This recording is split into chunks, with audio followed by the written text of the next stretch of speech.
Hello friends, ये respiratory system का पहला पार्ट है। इसमें हम इसकी डेफिनेशन, इंट्रोडक्शन, फंक्शन और एक स्ट्रक्चर का आउटलाइन देखेंगे। तो इसमें सबसे पहले जो इम्पोर्टेंट चीज़ है इस चैप्टर में डिस्कस करने लायक, वो ये है कि जो भी ऑक्सीजन होता है, ठीक है, ऑक्सीजन जो हम इनहेल करते हैं, मतलब एक्सटर्नल एनवायरनमेंट से जो ऑक्सीजन हम अपने बॉडी के अंदर लेते हैं, वो ऑक्सीजन जो है हमारे बॉडी के अंदर जितने भी न्यूट्रिएंट मॉलिक्यूल होते हैं, ठीक है, यूटिलाइज बाय द ऑर्गेनिज्म, ठीक है, to break down nutrients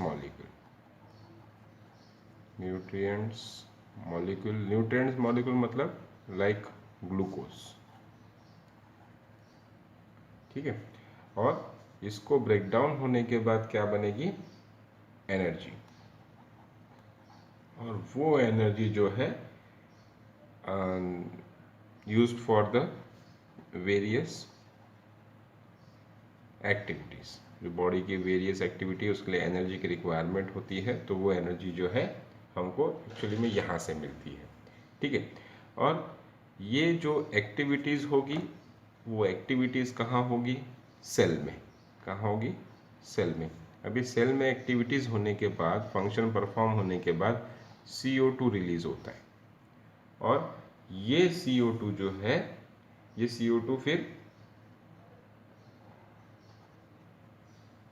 CO2 फिर आपका रिलीज आउट हो जाएगा, है ना। और ये हम इसको आउटर एनवायरनमेंट में रिलीज कर देंगे by the exhalation process.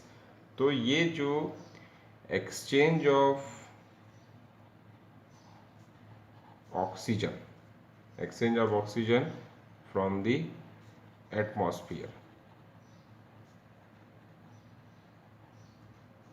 with carbon dioxide produced by the cells is called breathing। इसको हम बोलते हैं ब्रीदिंग, ठीक है। और रेस्पिरेशन किसको बोलेंगे फिर? तो रेस्पिरेशन, तो एक्चुअली में respiration is a process in which oxidation of organic compounds, जैसे आपके न्यूट्रिएंट्स मॉलिक्यूल, तो organic compounds occur in cell and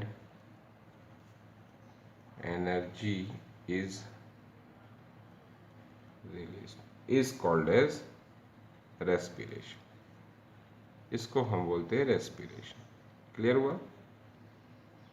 ठीक है ना। ऑर्गेनिक मॉलिक्यूल के ऑक्सीडेशन से जो एनर्जी रिलीज होती है with the help of oxygen, इसी को हम बोलेंगे रेस्पिरेशन। अब इसके बाद हम बात करते हैं फंक्शंस की। Functions of respiratory system. तो सबसे पहला जो इसमें फंक्शन है वो है कि respiratory system provide oxygen to tissues, tissue को ऑक्सीजन प्रोवाइड करेगा, and excretion of carbon dioxide, carbon dioxide को एक्सक्रीट करने का काम करता है। सेकेंड जो है, कुछ वोलेटाइल सब्सटेंसेस होते हैं जिनको वो एक्सक्रीट करने का काम करता है। Volatile, excretion of volatile substances, for example ammonia. Ammonia एक वोलेटाइल सब्सटेंसेस है, वो हमारे रेस्पिरेशन की प्रोसेस थ्रू जो है बॉडी में से एक्सक्रीट आउट होता है। ये थोड़ा बहुत बॉडी को टेम्परेचर रेगुलेट करने में भी हेल्प करता है ना। Regulation of temperature through loss of heat in the expired air. आपने कभी कभी नोट किया होगा कि जब आपको फीवर होता है तब आपकी जो नोज थ्रू जो एयर बाहर निकल रही है वो गर्म निकलती है, हीटेड निकलती है ना। तो वो क्या होता है कि बॉडी का जो एक्स्ट्रा टेम्परेचर है वो हमारे एक्सपायर्ड एयर थ्रू जो है बॉडी में से लॉस होता है, और इसी के थ्रू जो है हमारा रेस्पिरेटरी सिस्टम बॉडी टेम्परेचर को रेगुलेट करने में हेल्प करता है। साथ में ये मेंटेनेंस ऑफ पीएच, ब्लड का पीएच मेंटेन करने में हेल्प करता है। फिर उसके बाद ये वाटर को भी, वाटर का जो लेवल होता है, वाटर बैलेंस को भी मेंटेन करने में हेल्प करता है। तो रेगुलेशन ऑफ वाटर बैलेंस। अब ये वाटर बैलेंस को कैसे मेंटेन करता है, तो through excretion of water vapour. ठीक है ना, वाटर वेपर के एक्सक्रीशन थ्रू जो है ये वाटर बैलेंस को मेंटेन करने का ट्राई करता है। अब हम देख लेते हैं इसमें ऑर्गन्स। तो जब ऑर्गन्स ऑफ रेस्पिरेटरी सिस्टम हम देखते हैं, ऑर्गन्स ऑफ रेस्पिरेटरी सिस्टम, तो ऑर्गन्स ऑफ रेस्पिरेटरी सिस्टम के लिए अपन सबसे पहले एक डायग्राम ड्रॉ कर लेते हैं जिससे हमको उसके स्ट्रक्चर समझने में इजी होगा। ठीक है, तो जैसे यहाँ मैं एक डायग्राम बनाता हूँ।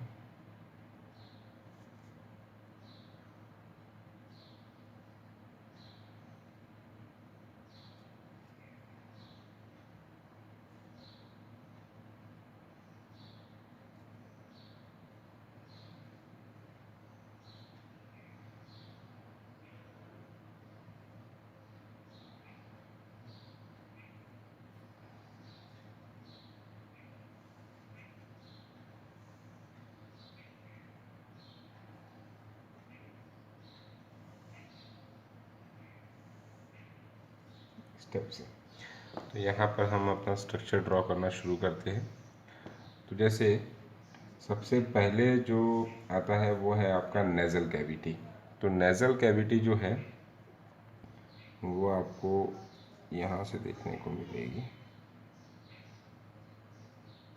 ये यहाँ पे ये ओरल कैविटी बन जाती है। ठीक है, इस टाइप से। तो ये है आपकी नेज़ल कैविटी। तो सबसे पहला जो स्ट्रक्चर आता है आपका रेस्पिरेटरी सिस्टम में वो है नेज़ल कैविटी। नेज़ल कैविटी के बाद जो है ये इतना एरिया जो मैं ये कर रहा हूँ इसको आप बोल सकते हैं, रेड कलर में शेड जितना हुआ है, इट इज़ द फेरिंग्स। ठीक है, ये नेज़ल कैविटी पहला स्ट्रक्चर हो गया। दूसरा स्ट्रक्चर हो गया आपका फेरिंग्स। फेरिंग्स के नीचे यहाँ पर जो ब्लैक कलर से मैं भी शेड करूँगा उसको हम बोल सकते हैं, ये इसको हम बोल सकते हैं तीसरा स्ट्रक्चर, मतलब लैरिंग्स। रेस्पिरेटरी सिस्टम का तीसरा स्ट्रक्चर लैरिंग्स। इसके बाद जो है आपका एक ट्यूब लाइक स्ट्रक्चर कंटिन्यू हो जाता है जिसमें सी शेप कार्टिलेज होते हैं। आप इसका नाम बहुत अच्छे से जानते होंगे। ये है आपका ट्रकिया। तो trachea is a fourth organ of respiratory system. इसके बाद ये ट्रकिया जो है आपका डिवाइड हो जाता है दो ब्रांच में, एक लेफ्ट और एक राइट। ये जो ब्रांचेस बनी हैं इसको हम बोलते हैं ब्रोंकाई, सिंगुलर में इसको ब्रोंकस बोलते हैं।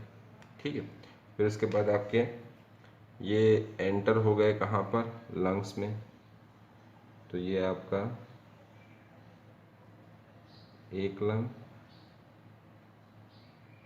ये आपका दूसरा लंग। ये जो ब्रोंकाई है ये एंटर होने के बाद ब्रांचेस में कन्वर्ट हो जाता है, करेक्ट, ब्रांचेस में कन्वर्ट हो जाता है। तो ये जो ब्रांचेस में कन्वर्ट होता है इन ब्रांचिंग को हम बोलते हैं, ये आपका फिफ्थ ऑर्गन, इसको हम बोलते हैं ब्रोंक्यूल्स। ठीक है, फिर उसके बाद यहाँ पर ये आपकी फर्दर और ब्रांचिंग होगी और ये कन्वर्ट हो जाएगा इस टाइप से सैक लाइक स्ट्रक्चर में। ये एक्चुअल एयर एक्सचेंज साइट होती है। ठीक है, ये लास्ट स्ट्रक्चर हो जाएगा आपके ब्रोंकियल ट्री का, जिसको हम बोलेंगे एल्वियोलाई,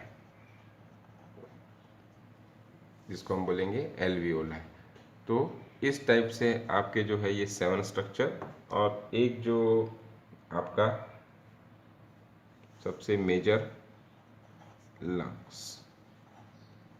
तो इस टाइप से आप ये बोल सकते हैं कि ये जो है आपके ऑर्गन्स ऑफ रेस्पिरेटरी सिस्टम है। ठीक है, तो फ्रेंड्स ये था इंट्रोडक्टरी वीडियो।